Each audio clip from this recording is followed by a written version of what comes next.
dan dia langsung melakukan selain suami istri di jalan, ditiduri di tengah jalan. Jadi manusia sudah seperti hewan sudah. Ya, hewan di tengah jalan suka udah ditabrak aja. Begitulah manusia kelak di akhir zaman.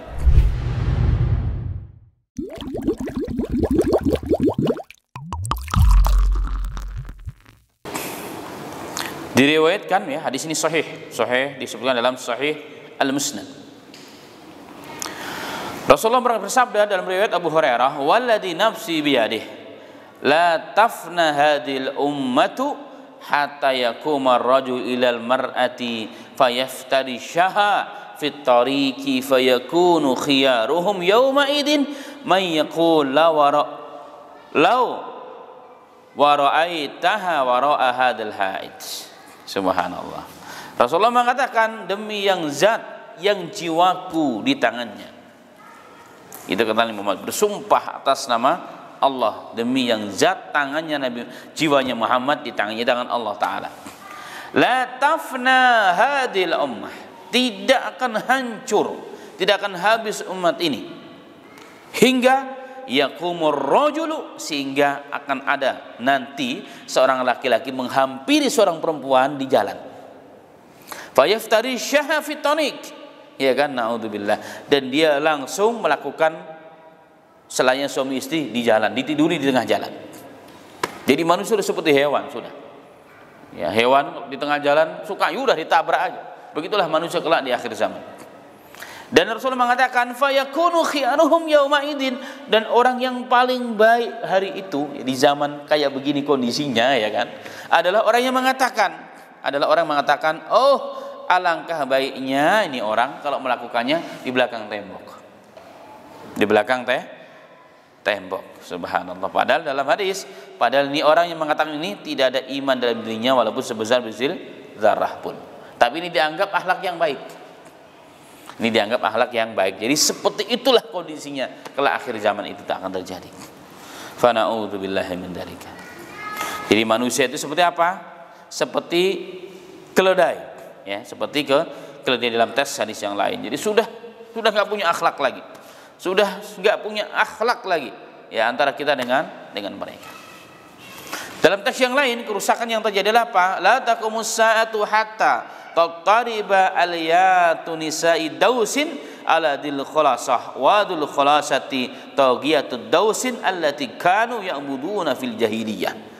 Rasulullah juga menggambarkan jadi kemungkaran yang terjadi tanda-tanda nanti di wilayah Arab sendiri terjadi. Apa kata Rasul? Tidak akan datang hari kiamat sehingga pantat-pantat wanita yang jalang itu dari suku Daus bergonjang-gonjang di atas dul khulasah, artinya berbuat zina di sana, di tempat sembahan mereka. Sedangkan dul khulasah itu berhalanya suku Daus di zaman itu, di zaman jahiliyah, zaman dahulu di Madinah. Ada Daus, ada Khadraj.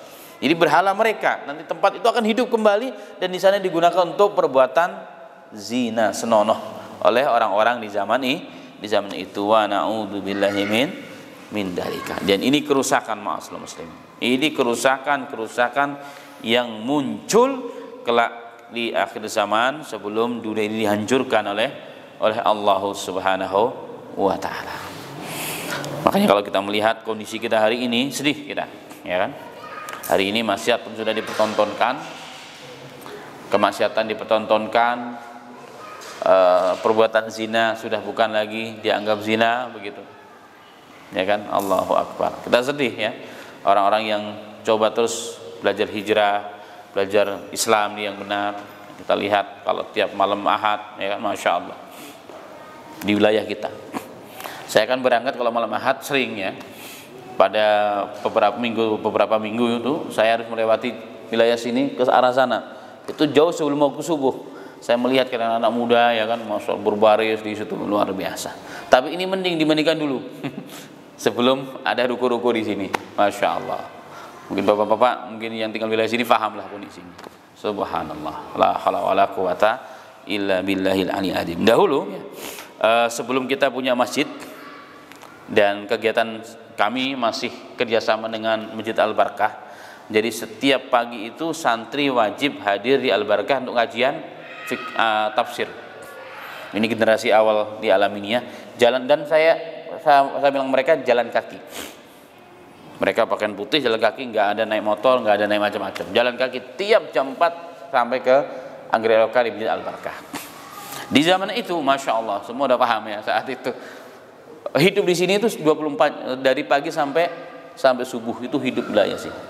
Maaf, banyak waria-waria, bencong-bencong di sini tuh banyak banget, ya banyak banget.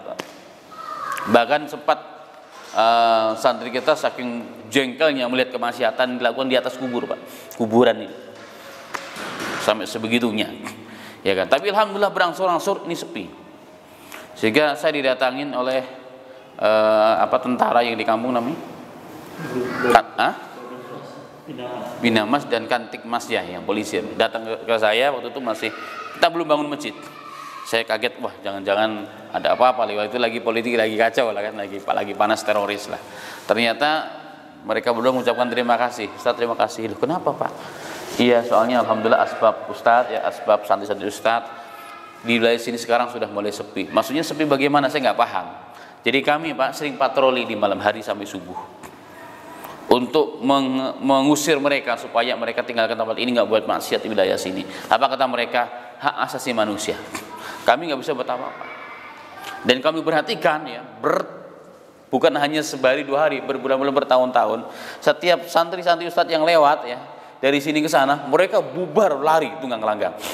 Padahal nggak ngapain.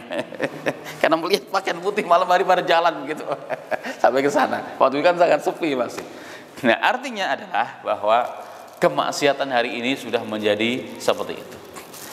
Bahkan orang yang punya yang punya kuasa pun tidak bisa menjebol benteng itu. Benteng atas nama apa? Hak asasi manusia. Itu terjadi ma'asyiral muslimin. Na'udzubillahi min dzalika. Dan ini gambaran-gambaran akhir zaman. Ternyata nanti lebih parah daripada itu semuanya. Ya, lebih parah daripada itu semuanya. Allah musta'an. La haula wala quwwata illa billahil aliyyil azim.